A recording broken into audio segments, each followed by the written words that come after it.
Bismillahirrahmanirrahim. Assalamualaikum warahmatullahi wabarakatuh. Alhamdulillahirrahmanirrahim. Wassalatu wassalamu ala rasulillah.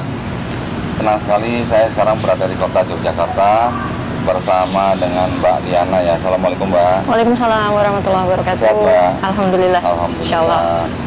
Mbak Liana ini adalah pembina ya Mbak ya? Pembina MCY ya? Pendamping lah, Pendamping pembina maksudnya. Pendamping Ya. mualaf ya. Maksudnya pengelola gitu lah ya? Iya, iya. Pengelola, Yap. ya, pengurus daripada Mualaf Mualaf Center Yogyakarta. Oke. Alhamdulillah. MCY ini adalah salah satu Mualaf Center yang mungkin paling lama ya Mbak ya? Tahun berapa Mbak berdiri Mbak? Dulu tuh dari 2010 Mic-nya? di dalam. Oh di dalam. 2010? 2010 tuh sudah mulai ya kok. Tuh. Ya, Lama juga ya? awal-awal lumayan lama lah. Lumayan lama. Cuma kan dulu memang lahirnya kan dari komunitas aja gitu kan. Belum seperti sekarang yang sudah berbentuk yayasan gitu. Jadi memang perjalanannya cukup benar-benar dari nol juga. Berbentuk yayasannya tahun berapa Mbak? Dari kalau yayasannya tuh sekitar 2013 2014. 2013, 2014. Itu kan Oh ya. kita memang sudah membentuk strukturnya kalau di tahun itu. Lalu untuk yayasan mandirinya kita di tahun 2019 kemarin alhamdulillah kita sudah berbadan yayasan mandiri sendiri dan sampai sekarang juga semakin semakin bebenah diri lah kok ya. Terus belajar, terus berusaha supaya tetap rapi yayasan ini dan bisa mengelola amanah dari banyak pihak, dari donatur juga. Kita tidak mau mengecewakan lah kok ya. Jadi ada tanggung jawab. Berarti menjadi yayasannya 2019. Yayasan resmi berbadan hukum sendiri. 2019. Tapi kalau terbentuknya sendiri sebenarnya sudah cukup lama, 2010 ya. 2010 Cukup lama ya. jalan. Gitu. Nah, terus Mbak Liana ini di MCY ini ngapain aja berarti? Banyak banget. Nah, itu yang pengen kita dengar tuh itu Mbak.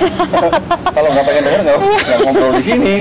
Iya, banyak banget. Nggak cuma saya sebetulnya, karena di Yayasan Mualaf Center Yogyakarta sendiri begitu banyak pengurus juga yang posisinya juga Kenapa Samru Mas? Banyak. Suami saya. Oh suaminya. Oh. Iya. Iya. Suami saya kebetulan juga ya qadarullah kami juga sevisi, semisi gitu ya. Ya. Satu ideologi, satu tujuan, ya Allah juga Satu Tuhan gitu ya. satu Tuhan jelas. Gitu. Jadi memang beliau yang menemani saya juga, mensupport saya juga gitu ya. Dan juga teman-teman yang lain yang terlibat di dalam Yayasan Mualaf Center Yogyakarta, sungguh luar biasa juga effortnya. Karena yayasan non profit juga ya kok ya. Jadi kita tidak ada satupun dari kita yang memang digaji secara dari yayasan, itu nggak ada. Jadi memang kita belajar untuk ikhlas, untuk sabar, semuanya lillah. Apapun itu ya kita berharapnya cuma sama Allah aja. Ya betul. Jadi MCY ini adalah sebuah kayak tempat yang mana orang bisa datang, bisa bertanya-tanya soal Islam gitu ya. Yang mau berdebat juga boleh gitu ya. Ya, kita lebih senang disebutnya dialog ya. Kalau debat kita serahkan ke Koh Dondi aja. Lebih pro ya. Tapi seringan dia padahal. Ya juga. Ya, misalnya berdialog gitu. Sampai akhirnya misalnya mereka mau bersyahadat di MCY juga disediakan. Setelah bersyahadat nanti juga ada pembinaan gitu ya. Betul. Sampai mereka bisa istilahnya disebut sebagai muslim yang siap menjalankan Islam gitu ya. Betul. Ya, skemanya begitu. Jadi awal kita biasanya sebutnya tadi dialog, datang dulu, ngobrol-ngobrol dulu. Apa yang ingin di-sharingkan, apa yang masih jadi ganjalan, pertanyaan, kekhawatiran segala macam. Karena pasti mereka datang dengan banyak pertanyaan, dengan banyak kekhawatiran, was-was dan lain sebagainya. Biasanya kita dari situ dulu. Setelah itu baru kalau sudah siap, mantap, bersyahadat, kita syahadatkan. Semuanya free, gratis, tidak dipungut biaya sepeser pun. Gitu. Tidak ada biaya sama sekali. Tidak ada. Malah pulang dikasih uang zakat. Insya Allah. Insya Allah. Kita juga menyalurkan zakat mal untuk teman-teman mualaf. Nah, dari 2010 Mbak, sampai hari ini kira-kira berapa orang yang sudah bersyahadat di MCI, Mbak? Kalau yang masuk ke database kami kan baru memang merapikan data itu di tahun mulai sekitar tahun 2017, 2018 baru bisa masuk database ya kok ya. Kalau di data kami online itu ada sekitar 950-an. 950. Itu yang terdata. Ya. Beberapa tempat yang memang tidak terdata seperti di lereng-lereng Gunung Merapi, Merbabu, itu kan kami juga. Ada desa-desa binaan kami di sana yang memang tidak masuk dalam database kami, tapi tetap kita pendampingan ke sana. Ya. Oh, gitu. jadi MCI ini nggak cuma nungguin orang datang, tapi juga ke daerah-daerah yang kecil-kecil untuk dibina gitu ya? Iya, kalau ada laporan masuk, misalkan kita dapat info bla bla bla ada kasus seperti ini, biasanya kita juga akan datang, kita akan survei dulu, cek lokasi juga, masalahnya apa. Baru setelah itu pendekatan. Setelah pendekatan baru ada kegiatan. nanti ada kegiatan. Juga, ya? Betul, pendekatannya ke masyarakat. Karena berbeda ya kok atmosfernya orang-orang di kota dengan mereka yang berada di desa-desa. Pendekatannya berbeda, latar belakang pendidikan semua berbeda. Yang di desa-desa itu kira-kira ada berapa orang, Mbak, yang dibina? Ratusan ya kok, banyak. Iya, karena memang di sana kan pendangkalan akidah ya, jadi dari mulai kakeknya, eyangnya itu sudah keluar dari Islam duluan, akhirnya anak cucunya juga ke bawah ngikut, dan mereka juga tidak punya dasar gitu loh. Artinya kami butuh pendekatan lagi, mengenalkan Tuhan itu seperti apa, Allah itu seperti apa, tauhidnya gitu, karena mereka sendiri tidak paham dengan agama yang mereka anut gitu. Akhirnya kan justru kasihan juga gitu kan. Akhirnya kita perlu meluruskan lagi, dan prosesnya memang harus pelan-pelan gitu. Berarti Mbak Liana juga kadang harus berhadapan dengan saudara-saudara kita yang dari agama sebelah gitu. Oh iya. Iya. Iya, jelas. Karena ada pengalaman yang menarik nggak, Mbak? Kalau pengalaman menarik ya biasanya dari keluarga yang tidak terima, lantas ya caci maki itu kan biasa ya. Kalau dulu awalnya juga kaget kok. Ada makanan sehari-hari gitu ya. Dulu awal kaget, cuma setelah semakin banyak pengalaman, seiring berjalan waktu pun kita akhirnya belajar untuk bisa bisa cuek lah. Cuek ya. Cuek aja. Saya sebenarnya penasaran gini, Mbak. Ini kan MCI, ini kan saya tahu kan hampir setiap hari ya. Iya, alhamdulillah. Ya, hampir setiap hari mensyahadatkan orang. Iya kan? Rata-rata, Mbak. Itu mereka tuh minta disyahadatkan tuh artinya mau masuk Islam tuh karena apa? Kalau rata-rata gitu lah. Iya, rata-rata ya. Banyak sih ya, karena memang kita survei ya, tiap tahun kan kita ada survei ya kok ya, berapa banyak yang mualaf, range usianya dari berapa ke berapa, dan memang rata-rata di usia-usia produktif. Artinya ya gendernya juga. Mereka memang di masa-masa yang daya berpikirnya sedang matang-matangnya, sedang bagus-bagusnya, tenaga juga lagi oke-okenya, fit-fitnya gitu. Jadi justru mereka memang datang tuh rata-rata karena kepo, keingin tahuan juga, berdasarkan banyak info maklumat yang masuk dari orang sekeliling, lingkungan, teman, mungkin tempat kerja, rekan-rekan kuliah dan lain sebagainya. Jadi ada ketertarikan mereka secara pribadi terhadap Islam itu sendiri gitu. Artinya saya dari situ saya bisa tarik kesimpulan bahwa memang orang yang tertarik Islam pertamanya justru karena ngelihat orang Islam itu sendiri gitu loh kok. Kan mereka juga nggak ngerti isi Al-Quran apa gitu ya. Artinya mereka melihat Islamnya, mungkin melihat isi Al-Qurannya, itu justru yang tercermin dari orang Islam itu sendiri. Jadi mudah-mudahan sih ya saudara-saudara Muslim di luar sana gitu bisa memberikan contoh lewat adab, perilaku, bagaimana cara bermuamalah sesuai dengan Islam. Itu tuh sebenarnya magnet tersendiri gitu loh untuk teman-teman yang di luar Islam gitu, bisa menarik mereka untuk tahu, oh kok orang Islam begini ya. Karena itu. Kalau di Jogja sendiri nih, Mbak, di Jogja sendiri ini secara populasi ini kira-kira Islam dan Kristen itu berapa banding berapa? Wah, kalau itu saya nggak terlalu paham maksudnya secara persentasenya saya juga tidak berani mengatakan dengan pasti gitu ya. Tapi memang di daerah-daerah tertentu masih banyak yang di luar Islam yang mayoritas. Daerah tertentu ya. Seperti mungkin di beberapa tempat kayak di pegunungan di daerah Kulon Progo, perbukitan ya, itu kan memang kita tahu daerah-daerah yang cukup rawan pendangkalan akidahnya gitu ya. Terus di pesisir pantai itu juga masih kita butuh butuh benteng lah. Gunung Kidul? Ya, Gunung Kidul juga gitu ya. Terus di lereng Merapi, Merbabu itu juga kan kita intens ya dengan berbagai pihak juga di sana yang sudah terjun di sana juga gitu. Rata-rata Mbak yang minta disadatkan itu range umurnya dari umur berapa sampai berapa? Kemarin masih usia-usia produktif? Masih usia-usia produktif, mulai dari anak-anak kuliahan biasanya gitu ya, semester pertengahan gitu. Bahkan ada yang awal semester tuh juga ada. Berarti umur 20-an ya? 20 ya sekitar segitu sampai nanti 40, 45 itu kan masih yang usia oke ya. Dalam Islam kan itu masih usia produktif gitu. Kalau yang termuda kemarin ada di usia 10 tahun. 10 tahun? Iya. Masya Allah. Itu tertarik, saya juga sangat tertarik dengan kisahnya ya. Kemarin itu diantar sama ibundanya. Nah ini juga salah satu fenomena ya, anak-anak yang orang tuanya menikah berbeda agama. Ini yang kadang juga anaknya jadi bingung gitu kan. Ini kemarin 10 tahun tapi memang dia memilih sendiri.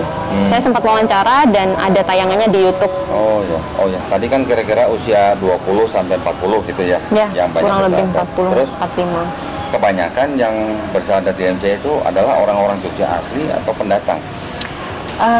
Pendatang juga banyak. Oh, banyak pendatang. Banyak pendatang juga. Ya tadi karena anak-anak kuliah keluar dari kotanya ya, biasanya kan merantau terus ke sini kuliah di sini. Yaitu mereka tertarik akhirnya memutuskan untuk syahadat. Bahkan dari luar negeri pun cukup banyak. Ada dari Korea, dari dari Belanda juga ada. Kemarin yang dari Belanda tuh satu keluarga. Masya Allah. Karena di sana ternyata susah untuk legalitas masuk Islam gitu. Akhirnya kebetulan waktu itu sedang pulang ke Indonesia karena ibunya mereka tuh asli orang Indo, dapat orang Belanda suaminya, punya anak 2. Nah untuk mengurus legalitas di sana ternyata cukup sulit. Akhirnya kesini dan searching nemu Mualaf Center Yogyakarta. Waktu itu kemarin sudah ketemu dan ternyata mereka juga sudah bisa sholat, sudah bisa dan lain sebagainya. Kita memfasilitasi untuk pembuatan sertifikatnya itu. Gitu. Alhamdulillah ya, Masya Allah ya. Pahalanya Mbak Liana ini udah nggak hitung gitu. Nggak cuma saya, kayaknya tim banyak di belakang gitu ya. Hitung gitu ya. Banyak tim yang membantu. Pengalaman pengalaman Mbak Liana selama berinteraksi gitu dengan orang, ada nggak Mbak yang paling menyentuh hati Mbak Liana gitu? Yang bikin terenyuh gitu? Saya tuh pertama kali dengan MC itu saya punya temen mualaf. Dia itu dari Katolik, keluarganya menentang, tapi dia tetap bertahan di rumah sampai dipukul, dikunci di dalam kamar, HP diambil, motor diambil, semuanya diambil. Dan kita sempat mau kasih dia HP baru, motor gitu, dia nolak. Dia nolak. Dia bilang ini bagian dari perjuangan dia memeluk Islam. Ini yang harus dia lalui, gitu kan. Jadi dia pengen benar-benar survive, benar-benar struggle sendiri, gitu. Jadi itu dan berhadapan langsung dengan keluarganya. Dia nggak mau dianggap sebagai anak yang kurang ajar setelah masuk Islam. Jadi dia tetap bertahan di rumah, berjuang sampai orang tuanya menerima dia, keluarga besar menerima dia. Itu dia berjuang sendiri sampai dikeluarkan dari pekerjaan, dari kantornya pun karena laporan dari keluarganya bahwa dia masuk Islam gitu. Bosnya non gitu kan. Itu. Dan sampai detik ini dia membuktikan bahwa dia bisa gitu. Sekarang dia punya usaha yang karyawannya sudah banyak, penghasilannya juga luar biasa, besar, bahkan beberapa teman mualaf juga dia pekerjakan. Gitu. Jadi itu salah satu teman yang buat saya berkesan sampai detik ini gitu. Jadi kalau istilahnya kita bisa bertahan ya di ujian yang sedang kita jalani, dan kita istiqomah, ya Mbak ya. Allah kasih buka jalan ya Mbak ya. Pasti, insya Allah. Sudah beberapa kali saya ketemu dengan teman-teman mualaf yang luar biasa, kisahnya, ceritanya, pengalamannya, perjuangannya. Jadi saya tambah yakin bahwa Allah tuh nggak pernah meninggalkan kita sedetik pun. Jadi gini Mbak, misalnya ada orang yang masuk Islam, terus sampai akhirnya dia dibuang keluarga, di MCI bisa ditampung. Insya Allah kita selalu berupaya bagaimana caranya mualaf-mualaf ini safe dan berusaha mencarikan jalan keluar semampu kita gitu ya, tetap. Dan kita juga nggak sendiri, banyak teman-teman, banyak sahabat dari Mualaf Center Yogyakarta yang mendukung, yang support juga gitu. Artinya kita tidak selalu lantas memberikan, tidak selalu menyuapi ya, tapi kita berusaha mendidik teman-teman mualaf ini untuk bisa mandiri. Sampai mandiri. Gitu. Keren banget ya. Yogyakarta ya. Masya Allah.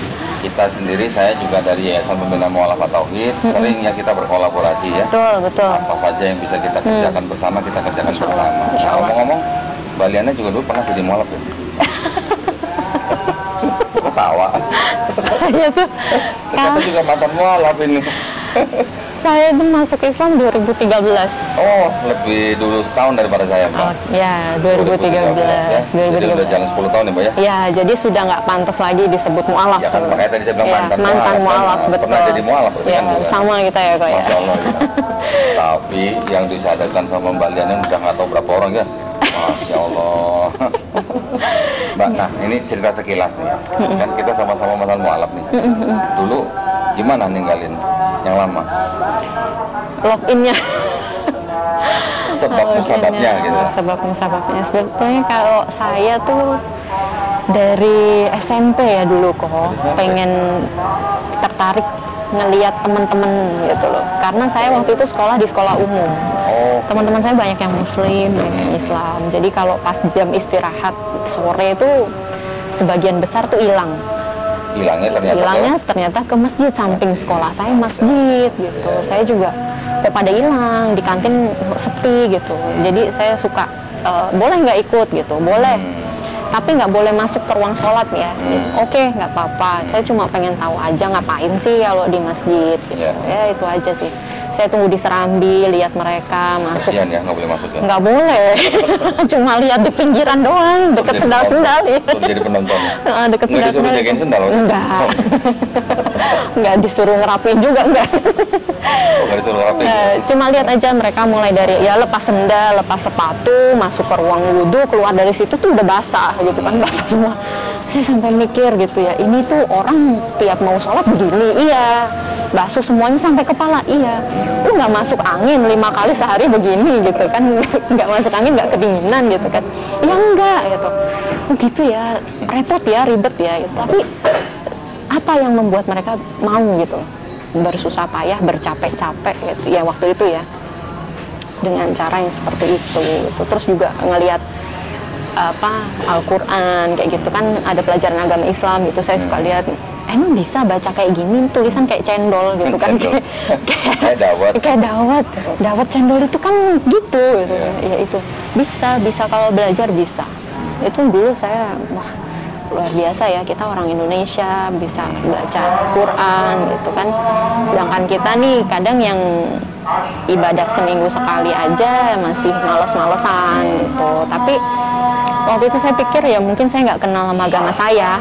Akhirnya saya berusaha lagi untuk buka-buka Alkitab, belajar lagi. Saya SMA, yayasan Kristen, ikut Kristen juga, terus ikut aktif di gereja, muda-mudi dan lain sebagainya, ikut retret gitu. Saya pikir dengan gitu saya bisa lebih paham dengan agama saya.